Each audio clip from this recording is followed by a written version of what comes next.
Hey, it's Derek Richards. It's a drink with Derek here in Las Vegas with my good buddy Mike Noble. At the time, Gunny Sergeant Mike Noble when I first met you. Yeah, wow. Career Marine guy who retired from the Marines for about a hot second, went down to Florida, kind of chilled, relaxed, and then you got sucked back into the Marines, kind of like Harrison Ford getting called back to the CIA in Patriot games. It's a little less glorified than that. You know what? I'm going to go. How about you just take the glory that's being cast upon you? And so, because we met, you're in at Camp Lejeune in North Carolina right now. First off, thank you for being here, and cheers, my friend. You've got I've got an Irish coffee going on here, and so you have. I have a fresh bottle of Lead Slingers whiskey. It's a veteran-owned company by a couple great guys, Garrett Janko and Brad Primo. It's distilled in Oklahoma. And it's made strictly out of, it's got some Viper Seaman and a little bit of Liberal Tears. Does it now? Some good, oh yeah, it's tasty.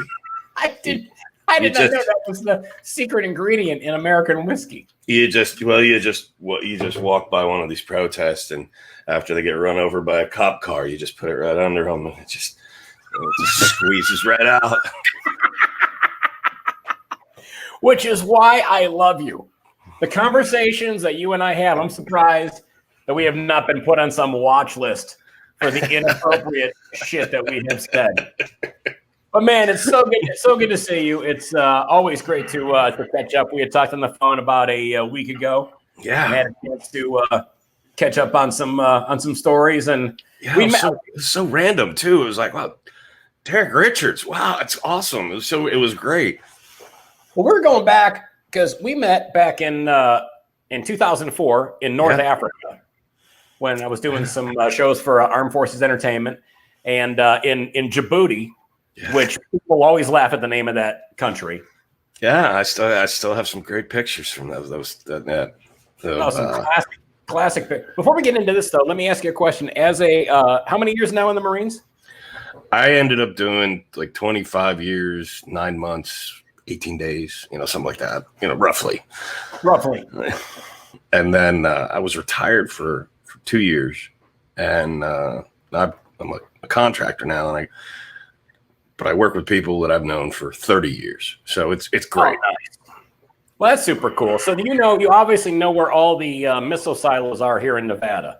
So if you could just let me know where those are here in the Las Vegas area, that would be cool. Well, you have to take a plane. To this little place that where the UFOs go. Gotcha. Okay, cool. I'm assuming there's got to be some nuclear warheads like underneath Circus or Bally's or anywhere on Fremont Street, because if there's been nuclear leakage, you can clearly tell in those properties and in those areas of Las Vegas that. Well, that's why they pump all that O2 into the casinos there, because they don't want you smelling the radiation. That's what it is.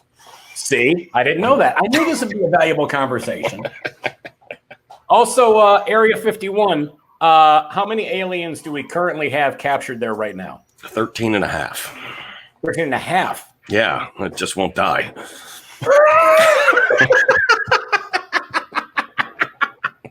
Feed him some of that whiskey you're drinking. He'll be dead in no time. Actually, in the movie Range 15 that these guys helped veterans made a GoFundMe thing, and they made this movie called Range 15, just strictly for veterans by veterans, veteran humor.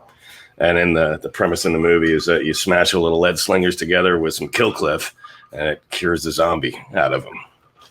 So maybe we should try this with some Antifa and not change their mind. Give it a shot. Yeah, or at least I'll have fun throwing the bottle at them. See, this is the beautiful part of this is that you, as a retired Marine, your level of fucks to give are zero, I try not to. Well, especially now. I mean, the atmosphere that we're living in is ridiculous, but we'll get to that here in a little bit. But when I met you in 2004 at camp, it's Lemonnier? Is that correct? Lemonnier. Okay. What was the purpose of that base camp? So that People always ask me that. They go, "Why the hell do we have a presence in North Africa in that region?" Well, it's an anti-terrorist training camp. So you have all those, not so nice people that want to do not so nice things to Americans and other people around the world. And a lot of these terrorist training camps, you watch it in the movies and you see all that. So they're in Northern Africa and those regions. So that's where they bring in the very special operators and intelligence people, and they find them and they kill them. Well, because people don't realize, if you look on Google Maps, you look at Djibouti, Somalia is literally right next door. Yeah, I've never been to Somalia. It's beautiful this time of year. They opened up a water park. Yeah. It's they have a water park, and they have a Qdoba. Yeah, it's called Machetes. You've never been to Somalia, as far as you know. There's only 18 clicks away from the border, so you never know where you if you were going to the beach. Am I going to Somalia? Am I just going to the beach? You don't want to confuse that. You don't want to have your GPS throw you off when you're going for a nice day of beach relaxation to get confused with Somalia. Yeah, it's like, and we couldn't even get you out of the country. I mean, your plane broke. And that's where I got that wonderful picture of Tony Darrow just sitting in his chair, like, I'm so fucking happy to be here. Tony Darrow, hilarious comic out of New York, and he was on the tour with us, along with Tom Irwin, Warren B. Hall, and Jennifer Rawlings was with us too. But that was because we were on a C-130 getting set to leave Djibouti, and we hit a bird. And people don't realize how much damage a bird or birds can do to a plane engine. And just that silly. To take off, and all of a sudden we hear this, and then one of the guys next to us goes, "Ah, shit, we hit a bird." And I was kind of laughing. I'm like, "We hit a bird. This is what's going to stop us." Mm-hmm. So we stopped the plane and looked, and it looked like someone took a 55-gallon drum of red paint and just chucked it at the side of the plane where the wash comes out of the back of the engine. Yeah, it gave it like a nice racing stripe effect. It was beautiful. I'm like, well, that looks delicious. We should stay here longer now. So and that night I brought you down to over to the Djibouti side, and we had some drinks with some of the special operators that night. That was fun. And people don't know, because you go to these base camps and you see the setup that you see when you're watching a TV show or a movie or whatever. And you guys had this killer little setup that was, you had the main base, if my memory serves correct, and then there was a fence that was almost like your velvet rope. And the regular Marines could not come over into this other side of the camp where the special ops people were. And you guys had a tent set up over there. And you're like, "Oh, come on, we're going to go over to this other cool little bar." And I'm like, "A bar?" And we came walking in, and it was a tent. It was a big tent. And we came walking in. We had to have you as our guide. So you were like, "Oh yeah, they're with us." So, because there was somebody at the gate watching this gate. Yeah. So we came walking in there and opened up this tent door, and it looked like any chill, fun bar that I would go to anywhere in the States. Totally looked like a dive bar. Table, darts, cool bar setup, boombox with the music, and it was like hot dogs grilling out back, and it was so badass. Yeah, and the name of it was the funniest. It was called The Bitter End. Yes. Yeah, it was great. I was told about that place by an operator. He goes, "When you get there, tell him who you are and that I sent you." Right. And I did that like my second night there. And they were like, "Here's the code to the gate. You're good. You're already vouched for." But if any just regular dude just try to go in there, they were like, "Yeah, who were you invited by?" And me, outsider, I'm the Marine. I show up in a flight suit and they're like, "Who are you?" And I'm like, "This guy sent me." And they're like, "Really? Where'd you see him?" I'm like, "I saw him in Norfolk like 3 days ago." They're like, "Oh, cool." So that's how I kind of got roped into those guys. Plus, I was doing a lot of comptroller work that cross-pollinated with them. So I ended up going there a lot more. Well, those shows are the funnest shows that I've ever done in comedy for the military. Absolute. It was so freaking hot. Oh, God. Yeah, literally, in Djibouti at that camp, I mean, there was a friend of mine, because we had gone back there it was probably, I think, maybe 5 or 6 years later. You were gone at that point. Yeah. We go back to, and literally you could walk on this asphalt and your shoes, one of our guys, he stood there for a second, like having a cigarette, and he went to step, and the sole of his shoe came off. Yeah, squish. Just came off. I mean, that's just insane. How long were you stationed there?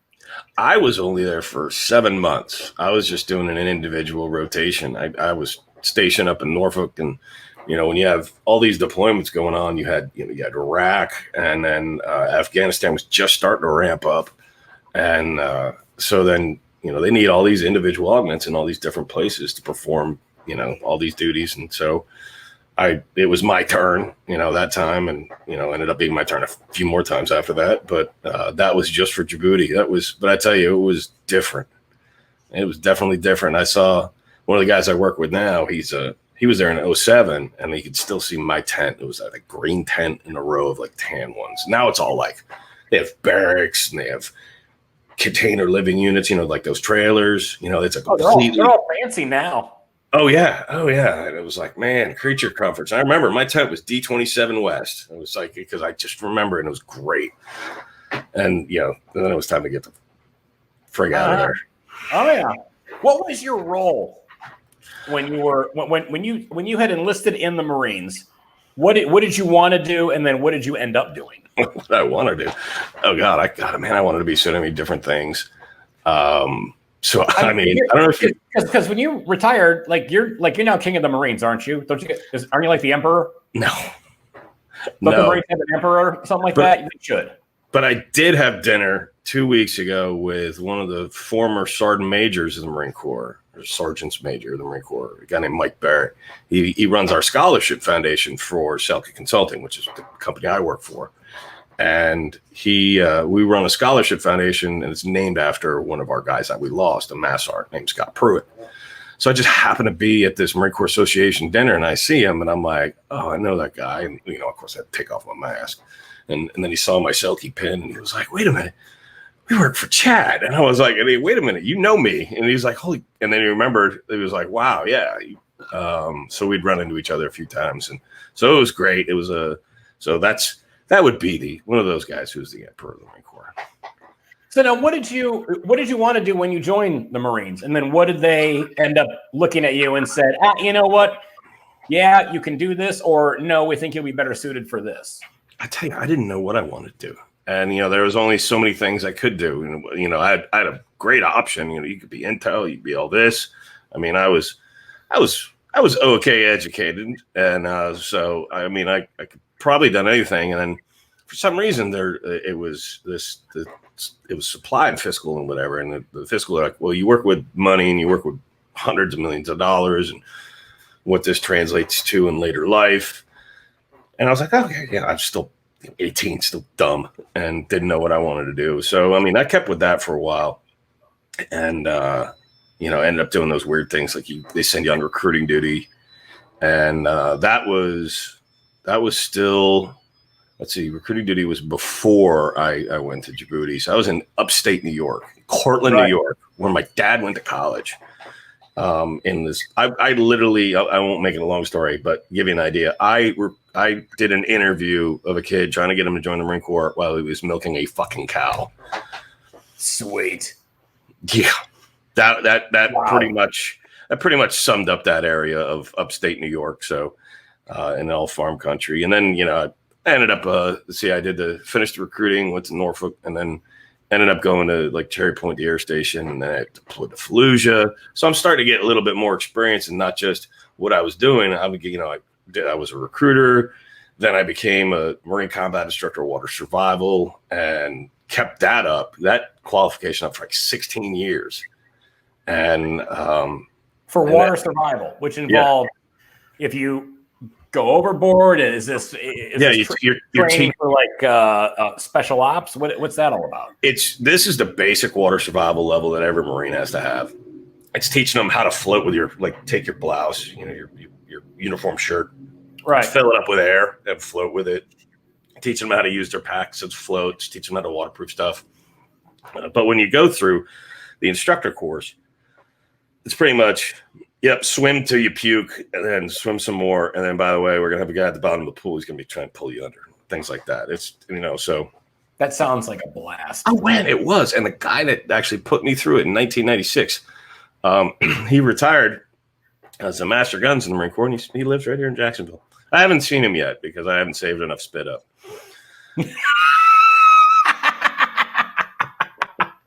Well, you talk about swimming until you puke. Now, the Marines are known for having probably the toughest PT training. I mean, what is typical Marine workout? Because I remember we were in Kyrgyzstan, and a bunch of Marines came up from downrange, and these guys were, wiped out, exhausted, and they came in, and then like literally the next day, we're in the gym in the fitness center, and these guys are going at it. It's doing that's what they do. Pull-ups. I'm like, what? Take a breath. Yeah, that's what they do. That's probably like a grunt battalion, the infantry Marines, and that's their release. That's what they're, and I know what you're talking about. You're in Manas, Kyrgyzstan, and you big mountain in the background and everything. And I've been there a few times because there's nothing else to do there. You can walk the camp a couple times, and there's Johnny's is the bar. At one time, Marines were allowed to drink. Sometimes they weren't. But your typical Marine workout, everybody's got a different workout. A lot of people do CrossFit. A lot of people do high intensity kind of workouts. People bike, run. It all depends what their niche is. Some people just do the minimum to get by. Not every Marine is a giant stud, and because not everybody is that poster child or whatever. And then I hated CrossFit for a while because I just had a bad introduction to the kind of the douchebag mentality. And then after I had my ACL replaced, my physical therapist tricked me. But yeah, tricked me into it, and then started really, really getting into it. And then I had that back surgery last year and everything, so I got a lot of limitations on what I can do now. But it was, so every Marine, they said, what is your typical Marine workout? There's no typical workout for a Marine. Well, you hear stories of boot camp, and that's obviously welcome to the Marines. What is boot camp like? So boot camp is, you got to first, you show up there, they shave your head, you're stripped of every identity and abuse identity. And hold on a second, close this door. Sorry. I got dogs running in. That happens. So they strip you down of everything, and then they build you back up into being a Marine. So they take away, you're not an individual. You work as a team. You get punished as a team. You move together as a team. You eat as a team. So you're in a platoon the whole time, and they teach you, close order drill, how to move one large group of people from point A to point B. They break you down a lot, and then they build you back up with the Marine ethos. And so it's 12 weeks or 13 weeks of just, God, that was 1990 for me. It's when you, after you go through it, you're like, oh God, that was, years later you go, that was easy. But when you're through it, you're like, I don't want to be here. And literally it's like, you're questioning your life choices. So. So guys, can you drop out?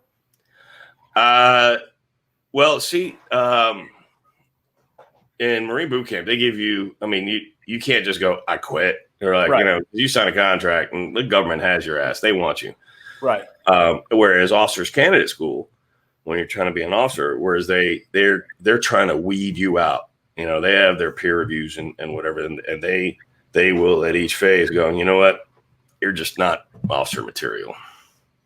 So it's different. So Marine enlisted boot camp is completely different than officers candidate school, but it's still the same breakdown, teach you to move as a team, and then build you back up. Right. And then launch you off to your next Here's you're going to learn how to shoot better. Here's you're going to learn how to, if you're a grunt, infantry guy, you're going to go to the School of Infantry, and they're going to be in the field the whole time. And then they you go to your schools. You got to learn how to do your job, and they teach you just the minimum. That's when you start getting educated, is when you actually get out to the regular Marine Corps. Well, because now you went ahead, you've done tours in Iraq, Afghanistan. I was in Iraq twice. Yeah, I was in Fallujah for 14 months, from December of 06 to March of 08. Yeah, everybody who thought they were leaving home at the 12-month mark, please step forward. Not you guys. No, hold on a second. You got to wait. And now when did you find out that was being extended? We knew a month before. It wasn't like the first day. Because that would be just a total douche move. You get all your stuff packed up. You've told everybody to go screw themselves that you wanted to tell, and then all of a sudden you're hanging for another 6 months. So this is 2007. So 2007 was the big surge. There was an Army unit. They had already sent their advon home, and they extended them. They said, no, you're going to stay here for another 6 months. All those people that went advon thought they were just home. No, they had to come back. Oh, yeah. Imagine that. You're already home, and you got to come back. It's just like, oh. So I was in Iraq twice. The second time was in 2014. I'm walking down the hallways down in Tampa, where I was stationed down there, and they're like, "Hey, is your stuff packed?" I'm like, "What? What are you talking about?" Like, "Oh yeah, you better go see the sergeant major." And so I went over to see him because there was a short list of people that went to be the operations chief for this new counter ISIS stand up. So they had just stood this up at the embassy in Baghdad, and they needed a Marine component to run the Joint Operations Center floor. So they needed a senior enlisted, and I had already gone through a bunch of different stuff and working with joint services. So they're like, yeah, that list was short. I'm like, how short was it? And you has a sticky with my name on it. Yeah, this is the list. I'm like, oh, great. So yeah, I did that, and then that was a lot. That was pretty tough. I couldn't get mail. You didn't have a whole lot because we were the first component into the U.S. Embassy. So that sucked. But back before that, I went to Afghanistan. So I was a senior enlisted advisor for a headquarters squadron down in Camp Leatherneck. And so you're basically babysitting an entire, squadron of people, and we all worked for the general. So right. We were like, General Walters, who ended up being the assistant commandant of the Marine Corps, now the president of the Citadel. Greatest guy ever. And just, he's let me be me. And he was the last guy to re-enlist me. What was the scariest experience you had in the Marines? March 2007, coming back from Taqadum to Fallujah. We were coming from northwestern Iraq and Al-Assad. And so we landed, we pick up 14 Navy CBs. This is day one in country for them. Now, what is that? What, Navy CB, the construction dudes? Oh, the CBs. Gotcha. Okay. Yeah. So we pick them up and we go and we refuel. And then we come up and go along Lake Habaniya. We're about 1,100 feet. And all of a sudden I hear this click, click. And I see, I'm sitting in the second seat, a guy named Joe Marker sitting right here. So the side to the aircraft, the side entrance to the aircraft is here. So this is a 46 with the two propellers on top. And I hear that click, click, and see this crew chief just freak and grab the fire extinguisher. And then all of a sudden, a wall of flames over the ceiling. It was like a scene from Backdraft. It's just a wall of flames. And I tried to keep the story not exaggerated, but that's the only thing I remember. And all of a sudden, you just felt like your stomach just come up, like we're just going down. And Joe looks at me and he goes, "Hey, we're going down." And, I said, my words were, "No fucking shit."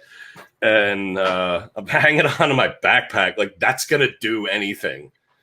And so he had auto-rotated it where it was, so we just had it, we kind of pancaked when we landed. And I did like that freaking hill slide. I was the first one out of the side hatch. And I just remembered my biggest thing was don't jump up. Yeah. No. Uh-huh. So we were on a road and there was this hill and I did that little like the cool dude slide, but I didn't think I was doing it, but I literally jumped down and I like slid on one knee and then stood at the bottom and I was grabbing half the people and Joe was grabbing the other. And then there was like form a perimeter, get security. And then we have another helo flying around us, watching.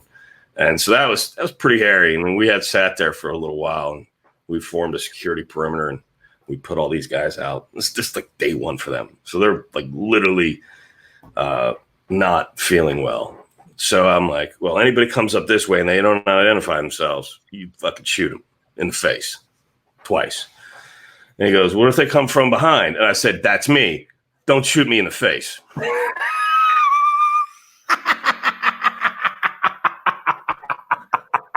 Yeah.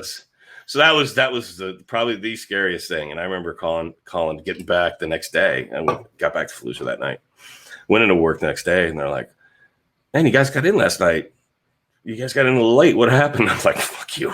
They had no idea what had happened. Yeah, I don't need you giving me shit. So, I've had a day. So I had to call back to my wife, and my first words were, first off, I'm okay.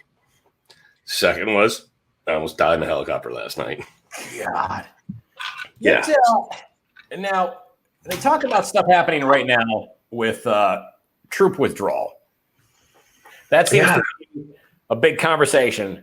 He just did that last week. What is that? Start talking about pulling everybody out of Iraq, Afghanistan, Saudi Arabia. What's the narrative behind this? So you got Inherent Resolve, which is that operation for us being back in Iraq. Okay. And and Iraqi government, sometimes they want us there, sometimes they don't. But I understand, and and the president, he's doing what he can.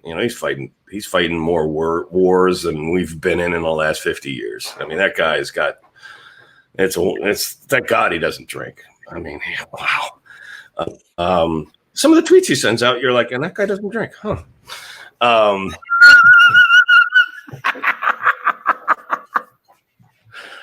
Just remember sending them out sober. But no, I'm a Trump guy. I don't have my Trump flag hanging up. I was going to do that for you. I got you. So you have this narrative out there where like we don't need to be involved in somebody else's war, and I'm like, well, it kind of became ours, and we kind of helped, along with it. But you got ISIS and all these guys that are killing freaking innocent civilians. I've seen it. Well, that was good English.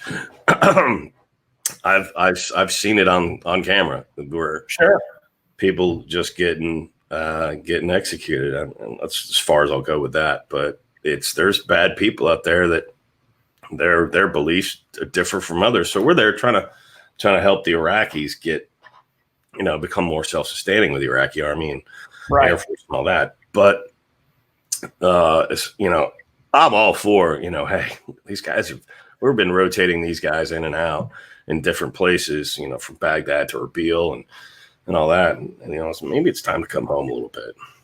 Well, I mean, we don't know. And we all want these guys to come back. And when I say guys, I'm talking men, women, just service people in general. But I mean, is that big picture?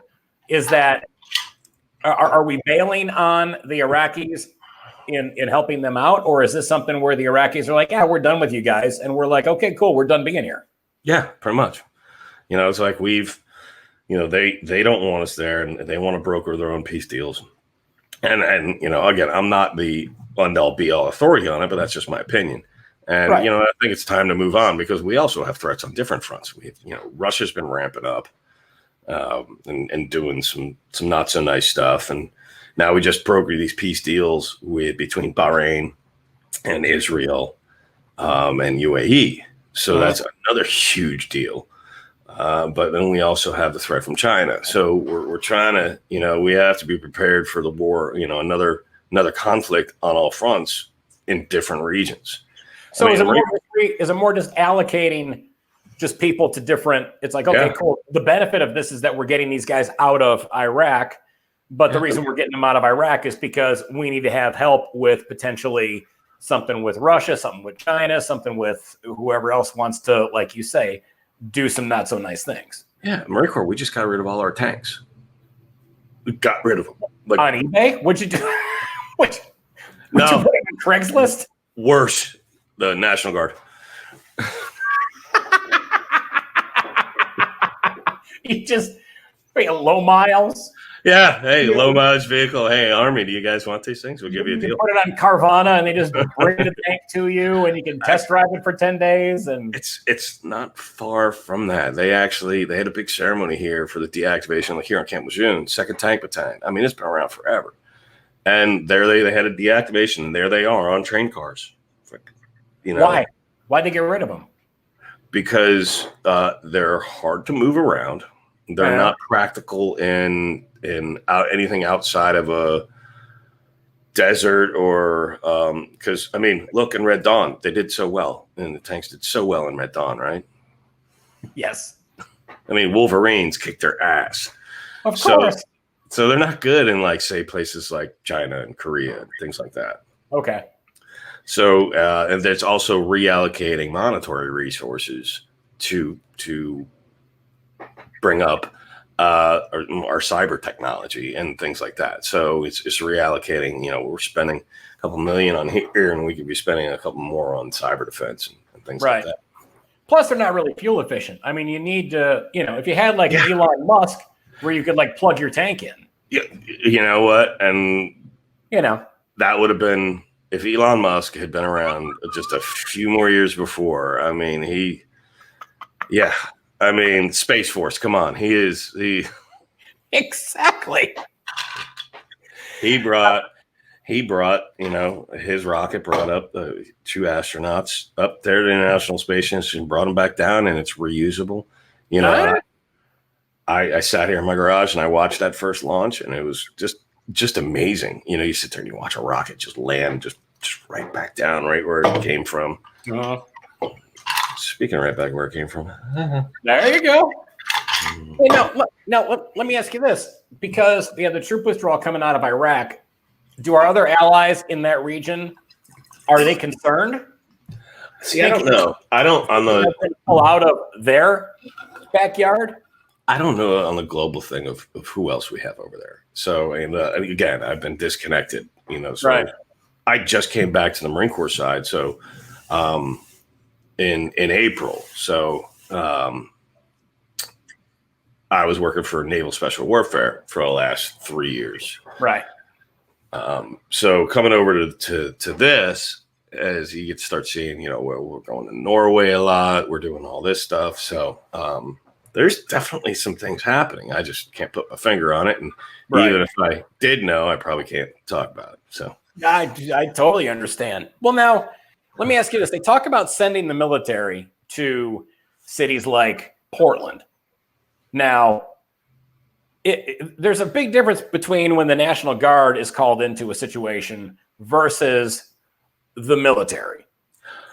Which is, because the whole Posse Comitatus Act, and, we can't use our armed forces unless, because National Guards, they work for the state, and unless they federalize them.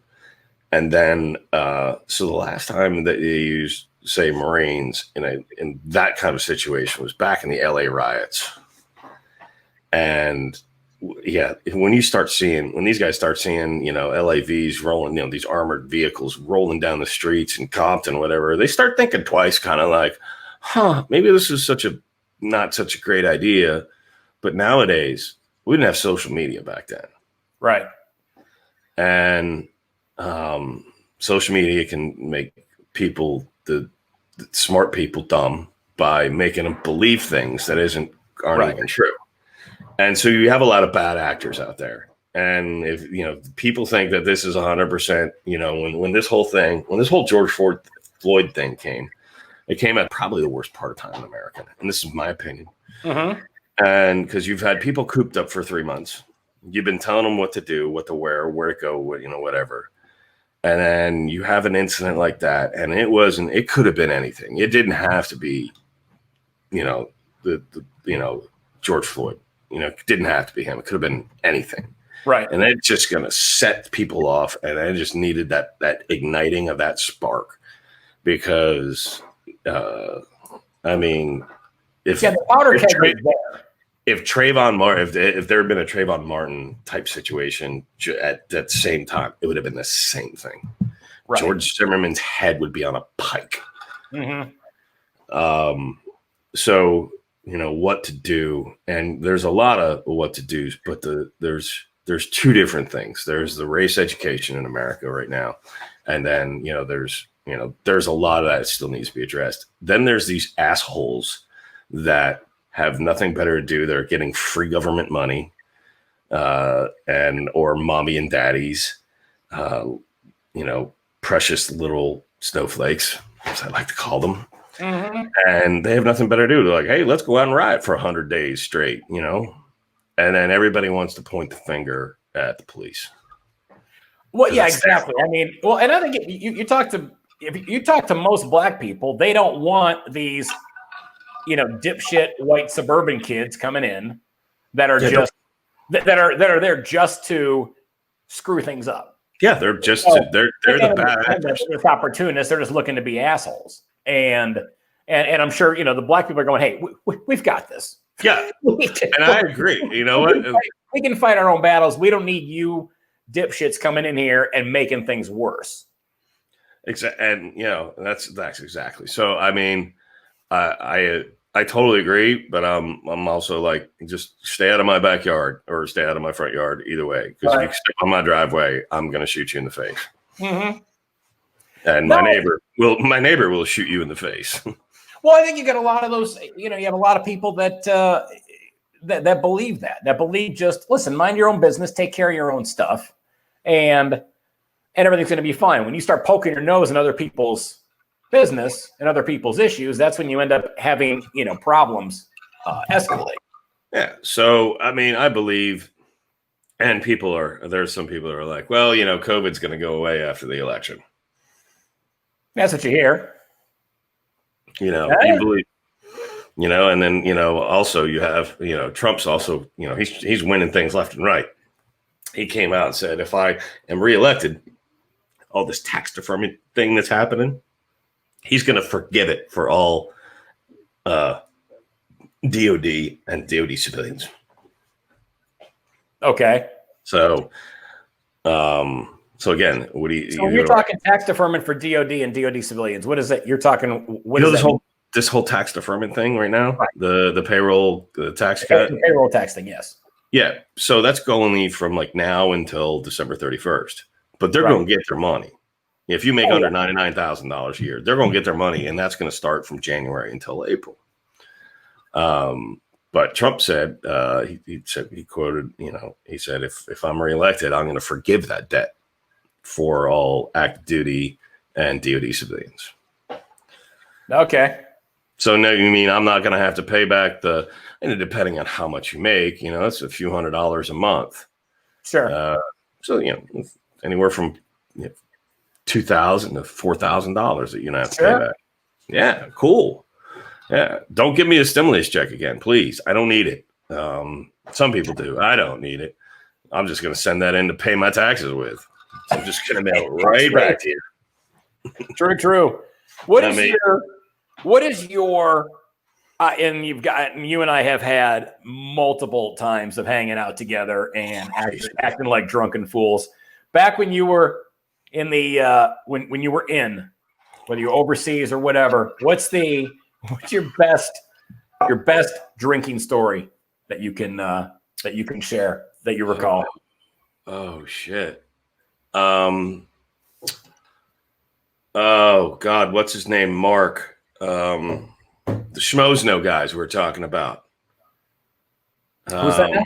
It's what the hell's his name? I saw him in a podcast with Bert Kreischer, and he runs the Schmoville and Schmozno comedy thing out of LA.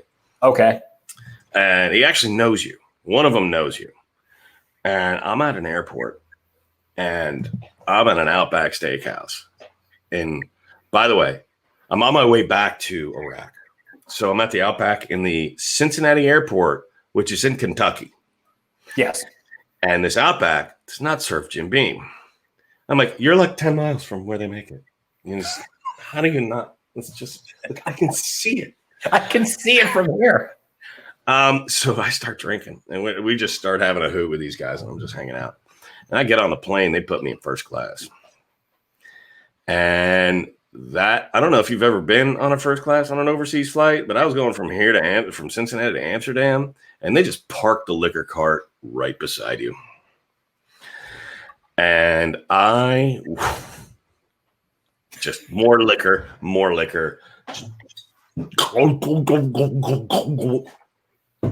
Fall asleep for a little bit, wake up, watch a movie, do it all over again.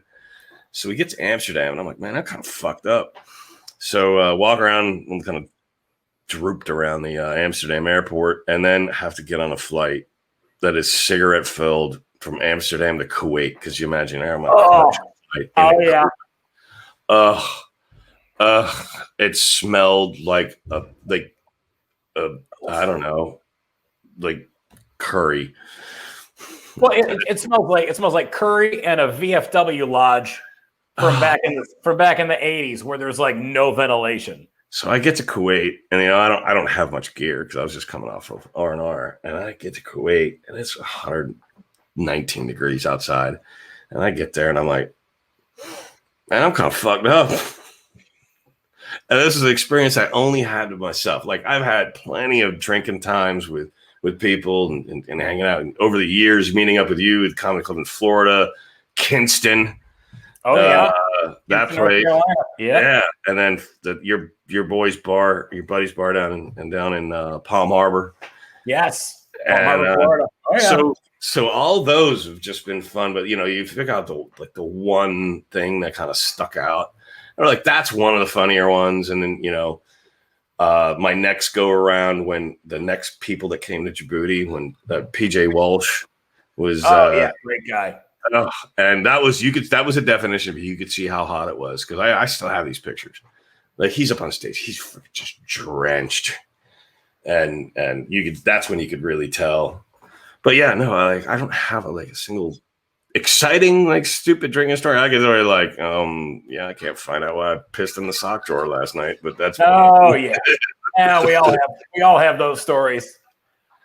But yeah, it's I've had some ones where when I was down in Florida, we lost a guy on a 35-foot boat, couldn't find him, and we're like, oh, and we found him on the flybridge with a bottle of Sailor Jerry in his hand. And we're like, TG or TL, you need to get down. What could possibly go wrong? Yeah, what could possibly go wrong? I mean, so yeah, it's been a great culmination of years, and I'm pretty happy to be where I'm at. Well, dude, I'm so happy for you back at Camp Lejeune in North Carolina, and I know you and your wife are kicking ass, which is great. I wish you were back in Florida, because I get back down there quite often. Always good to hang out with you when you were there during that little that little minuscule retired stint when you were out of the tour. But retired. God, and that's another of those things. When I was sitting there watching you, and I was sitting at your table, and you had your sweet tea, and I'm sitting there pounding vodka, and they're like, "So when do you go on?" And I'm like, "I'm not with the show. It's my buddy." I wish they'd have brought you up there. That would have been hilarious. Yeah, I'd have been like, hey, tip those people that are taking care of you, getting you drunk as I am, because they're doing a good job. God bless you, dude. Thank you so much for your service. Thank you so much for being here, and look forward to seeing you in person here soon. This virtual shit's got to stop. Yeah, no shit. Yeah, this has got to come to an end. Unfortunately, I won't be able to see you in the Kinston place, because that place looked like it turned into a crack house and they just burned it down. Most of the gigs that I do end up like that.